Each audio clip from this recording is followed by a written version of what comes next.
সাফল্যের আলো কি সত্যি মুক্তি দেয়, নাকি তা কেবল ছায়াকে আরো স্পষ্ট করে তোলে?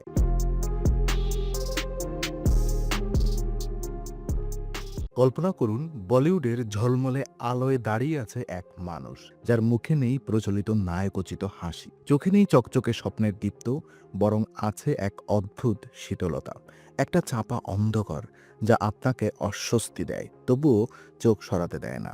এই মানুষটি নওয়াজুদ্দিন সিদ্দিকী।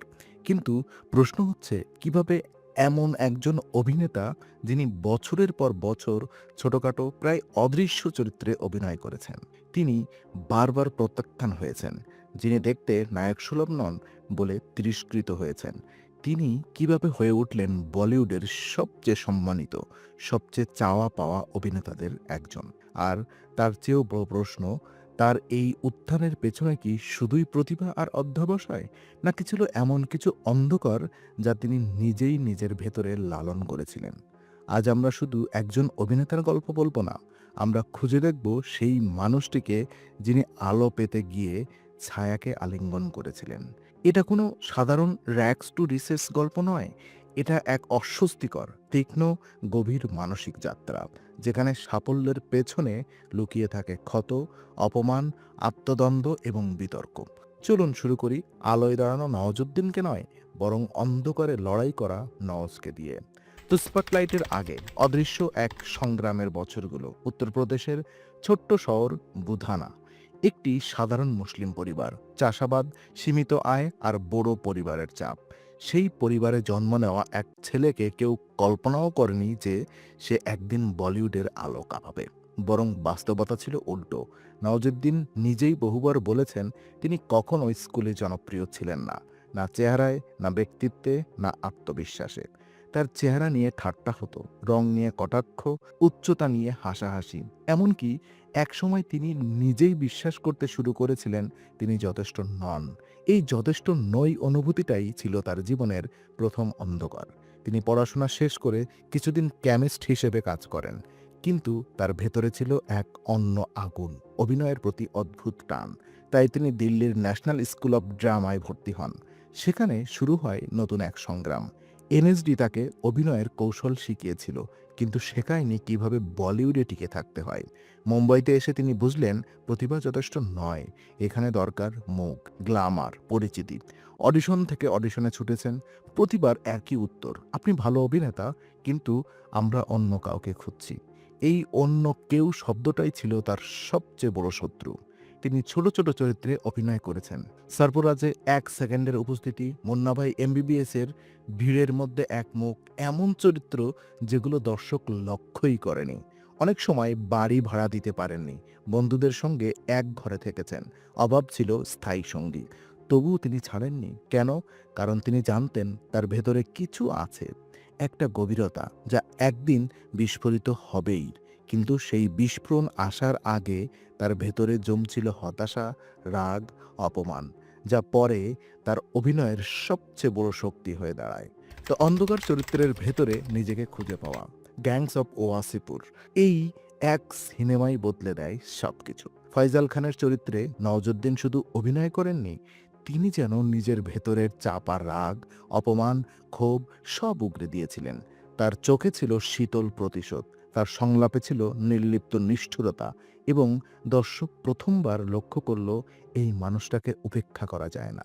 কিন্তু প্রশ্ন হচ্ছে, কেন তিনি এত স্বাভাবিকভাবে অন্ধকার চরিত্রে ঢুকে যেতে পারেন? কারণ তিনি অন্ধকারকে চেনেন। বহু বছর অবহেলিত থাকা, নিজেকে অযোগ্য ভাবা, সমাজের চোখে নায়ক সুলভ না হওয়া, এই অভিজ্ঞতাগুলো তাকে তৈরি করেছে। তিনি নায়ক নন, তিনি অ্যান্টি হিরো। তিনি সেই মানুষ যাকে সমাজ প্রান্তে ঠেলে দেয়, আর সেই প্রান্ত থেকেই তিনি প্রতিশোধ নেন। দ্য লাঞ্চ বক্সের নীরবতা, রামন রাঘব 2.0 তার বিকৃত মানসিকতা, স্যাক্রেড গেমসে গণেশ গাইতান্ডের নির্মম স্বীকারোক্তি, সব জায়গায় একটা মিল আছে। তিনি অস্বস্তি তৈরি করেন, আর দর্শক সেই অস্বস্তিতে মুগ্ধ হয়। কিন্তু এই সাফল্যের সঙ্গে সঙ্গে শুরু হয় আর এক লড়াই, টাইপকাস্ট হওয়ার ভয়। তিনি কি শুধু ডার্ক চরিত্রেই বন্দী হয়ে যাচ্ছেন? একজন অভিনেতার জন্য এটি বড় বিপদ, কিন্তু নওয়াজ সেই ঝুঁকি নেন, কারণ তিনি জানতেন তার শক্তি সেখানেই। এখানেই তৈরি হয় তার সাফল্যের প্যারাডক্স। তিনি ছায়ায় দাঁড়িয়ে আলো পেলেন। তো আলোয় ফাটল, ব্যক্তিগত জীবন ও বিতর্ক। যখন একজন মানুষ সাফল্যের শিখরে ওঠে, তার অতীত, তার ব্যক্তিগত জীবন সব আলোয় চলে আসে। নওয়াজুদ্দিনও এর ব্যতিক্রম নন। তার আত্মজীবনী প্রকাশের পর শুরু হয় বিতর্ক।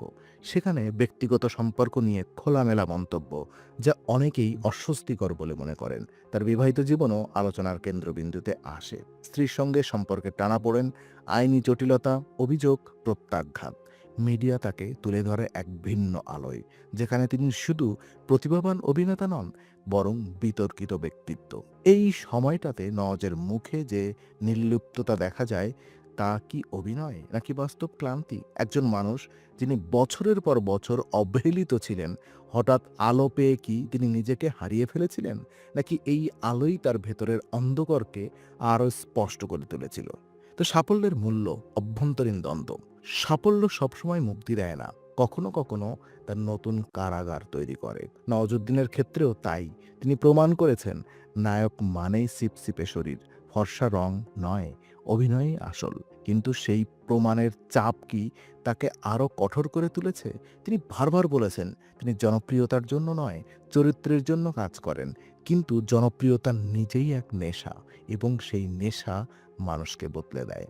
তার চোখের গভীরতা কি শুধুই অভিনেতা, নাকি সেখানে জমে থাকা ক্লান্তি, আলো, ছায়া এবং অসমাপ্ত প্রশ্ন?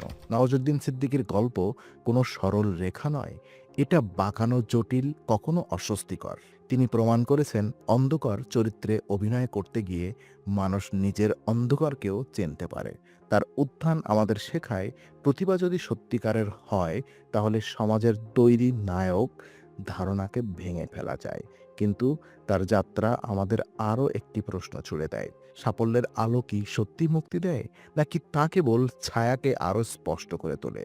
নওয়াজুদ্দিন সিদ্দিকী একজন অভিনেতা, একটি প্যারাডক্স, এক অন্ধকার থেকে উঠে আসা আলো। আর হয়তো তার গল্প এখানেই শেষ।